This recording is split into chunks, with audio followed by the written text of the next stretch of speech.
Hello guys, जय श्री कृष्णा। तो आज हम पढ़ेंगे भारतीय संविधान के बारे में। भारतीय संविधान 26 नवंबर 1949 को बनकर तैयार हो गया था। देखेंगे मूल संविधान में कुल 22 भाग, अनुच्छेद 395 और अनुसूचियाँ 8 थीं।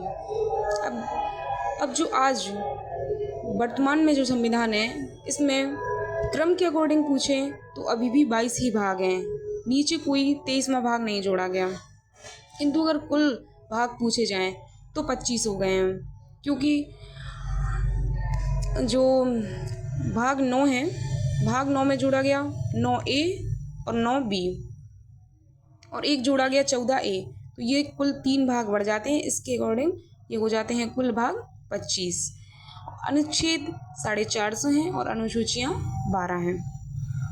मूल संविधान में क्या प्रस्तावना को भारतीय संविधान का हिस्सा माना गया था? तो बोलेंगे नहीं, क्योंकि केशवानंद भारतीयवाद 1960 में बताया गया है कि संविधान में प्रस्तावना संविधान का हिस्सा नहीं है। और जब 1973 में बेरूवारीवाद आया तो उसने बताया कि प्रस्तावना संविधान का हिस्सा है। तो इसका मतलब ये है कि मूल संविधान में प्रस्तावना संविधान का हिस्सा नहीं था और वर्तमान में प्रस्तावना संविधान का हिस्सा है। अब आ जाइए, जो प्रस्तावना के जो विचार है वो यूएस से लिया गया है और इसकी जो भाषा है वो ऑस्ट्रेलिया से ली गई है। इसका प्रभाव किस टाइप में पड़ा? तो उद्देश्य प्रस्ताव के टाइप में पड़ा। कैसा? जो उद्देश्य प्रस्ताव है वो 13 दिसंबर 1946 में प्रस्तुत किया गया था। कहाँ पर? संविधान सभा में। और इसको कब स्वीकार कर लिया गया? 22 जनवरी 1947 को इसको स्वीकार कर लिया गया संविधान सभा के द्वारा। अब देखेंगे प्रस्तावना को हिंदी में क्या कहा जाता है? उद्देशिका। और इंग्लिश में क्या कहा जाता है? प्रियम्बल। तो जो उद्देशिका है वो शब्द किसने कहा है? तो वो कहा है वसंत कृष्णम वैद्य ने। और इंग्लिश में प्रियम्बल किसने कहा है? वो कहा है प्रेम बिहारी नारायण रायजादा ने।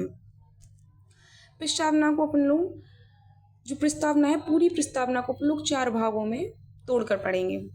जैसे कि संविधान का स्रोत हो गया, संविधान के आदर्श और उनके उद्देश्य हो गए, शासन प्रणाली का स्वरूप हो गया और निर्मित की तिथि हो गई। तो जो शक्ति का स्रोत है वो किस में, प्रस्तावना में किसको माना गया है? जनता को। जैसे आपने प्रस्तावना को पढ़ा होगा तो देखा होगा सबसे स्टार्टिंग में लिखा रहता है हम भारत के लोग, भारत को, दिखा ना। तो उसमें जो भारत के लोग हैं, अर्थात जो भारत के लोग हैं वो किसको डिफाइन कर रहे हैं? जनता को। तो इसमें जो शक्ति का स्रोत किसको माना गया है? जनता को। अब संविधान का जो प्रस्तावना के जो उद्देश्य हैं, लाने का मतलब जो दिखाने का उद्देश्य और आदर्श है वो क्या है? तो प्रस्तावना के जो आदर्श उद्देश्य है उनको अपन लोगों ने 5 भागों में तोड़कर पढ़ा है। उसमें न्याय के बारे में बताया गया है, स्वतंत्रता के बारे में बताया गया है, समानता के बारे में बताया गया है, एकता और अखंडता के बारे में बताया गया है और व्यक्ति की गरिमा और एवं बंधुत्व के बारे में बताया गया है। तो जो संविधान की प्रस्तावना के अंतर्गत जो न्याय है, इसमें 3 प्रकार के न्याय बताए गए हैं: सामाजिक, आर्थिक और राजनीतिक। कौन कौन से न्याय? सामाजिक न्याय, आर्थिक न्याय और राजनीतिक न्याय। जो स्वतंत्रता बताई गई है 5 तरह की: विचार, अभिव्यक्ति, विश्वास, धर्म और उपासना। ये 5 प्रकार की स्वतंत्रताएं हैं। और समानता, प्रतिष्ठा और अवसर की समानता। प्रतिष्ठा मतलब एक बोले तो मतलब रेपुटेशन, तो मतलब सबकी इक्वल रेपुटेशन है, कोई भी मतलब बड़ा और छोटा नहीं है। अवसर की समानता, अगर कोई भी वैकेंसी आए या कुछ भी आए तो सबको समान अवसर दिया जाए। ऐसे ही एकता और अखंडता और व्यक्ति की गरिमा एवं बंधुत्व।